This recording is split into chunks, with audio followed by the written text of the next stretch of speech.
दोस्तों, Zelensky Europe पर बरस पड़ेंगे और उसकी बुरी तरह फजीहत कर देंगे, ये बात थोड़ी अजीब लगती है, क्योंकि पिछले 4 साल से वे जो युद्ध रूस के साथ लड़ रहे हैं, उसकी ताकत उनकी नहीं है, बल्कि अमेरिका और यूरोप की है। अमेरिका और यूरोप के पैसे और हथियार की मदद से ही अब तक वे युद्ध में टिक पाए हैं। यूरोप और अमेरिका ने मदद नहीं की होती तो रूस कब का उन्हें निपटा दिया होता। लेकिन दावोस में, जहां विश्व आर्थिक सम्मेलन की बैठक चल रही थी, वहां जब बोलने की बारी आई तो जेलेंस्की ने यूरोप के खिलाफ अपने मन में जितना गुबार था उसे निकाल दिया। उसने खूब सुनाया। जेलेंस्की ने तो यहाँ तक कह दिया कि जो अपनी सुरक्षा नहीं कर सकता वह दूसरे की सुरक्षा कहाँ तक कर पाएगा। जेलेंस्की ने यूरोप को आईना दिखा दिया है। उनकी बात कुछ हद तक सही हो सकती है, लेकिन इस तरह से वैश्विक मंच पर यूरोप को एक तरह से जलील करना कम से कम जेलेंस्की के लिए तो सही नहीं है। जो यूरोप यूक्रेन की सुरक्षा के लिए अपना धन, संसाधन, हथियार, कूटनीतिक मदद देने के साथ साथ अमेरिका से यूक्रेन के लिए सैन्य कार्रवाई के लिए दबाव डालता रहा है। आइए यहाँ हम जानते हैं कि दावोस सम्मेलन में जेलेंस्की ने यूरोप के बारे में क्या कहा। जेलेंस्की ने कहा कि कोई भी इस तरह से नहीं रहना चाहेगा। एक ही तरह का दिन बार बार सप्ताहों, महीनों, यहाँ तक कि बीते 4 सालों से हमारे सामने आ रहा है। हम एक ही जैसे दिन में रह रहे हैं और यही हमारा जीवन है। लोगों को याद दिलाते हुए यूक्रेन के राष्ट्रपति ने कहा कि उन्होंने पिछले साल दावोस में यही बात कही थी। उन्होंने कहा, पिछली बार की दावोस बैठक में मैंने कहा था कि अपनी सुरक्षा कैसे करनी है, यूरोप के लिए ये जानना जरूरी है। 1 साल बीत गया है, लेकिन कोई बदलाव नहीं आया।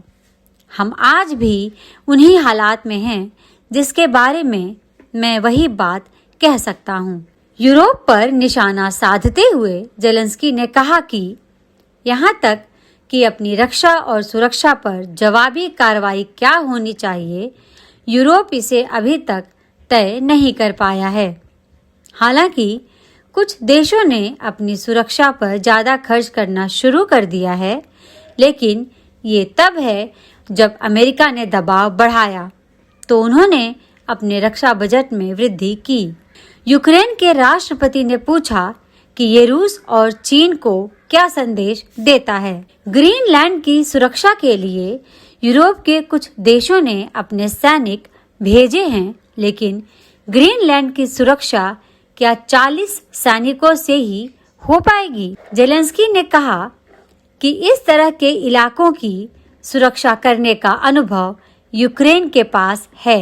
हमें पता है कि यहाँ किस तरह से लड़ाई करनी है। नाटो में यदि हम रहते तो हम इस समस्या का समाधान कर देते, लेकिन हम उस संगठन में शामिल नहीं हैं। वेनेजुएला के राष्ट्रपति निकोलस मादुरो को पकड़ने के लिए हुई अमेरिकी कार्रवाई पर यूक्रेन के राष्ट्रपति ने कहा कि मादुरो को पकड़ने के लिए राष्ट्रपति ट्रंप ने वेनेजुएला में ऑपरेशन किया।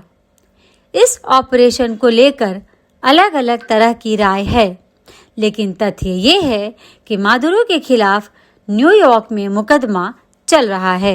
उन्होंने आगे कहा, लेकिन पुतिन पर कोई केस नहीं। द्वितीय विश्व युद्ध के बाद यूरोप में ये सबसे लंबा युद्ध है। यह बीते 4 साल से जारी है और जिस व्यक्ति ने इसे शुरू किया वह आजाद घूम रहा है। ट्रंप के अंदाज में यूरोप की आलोचना करते हुए जेलेंस्की ने कहा कि यूरोप भविष्य पर चर्चा करना पसंद करता है, लेकिन वर्तमान में वह कोई कार्रवाई करने से बचता है। यहाँ तक कि रूसी अपराधों की जांच के लिए वह आज तक एक उपयुक्त ट्रिब्यूनल का गठन नहीं कर पाया है।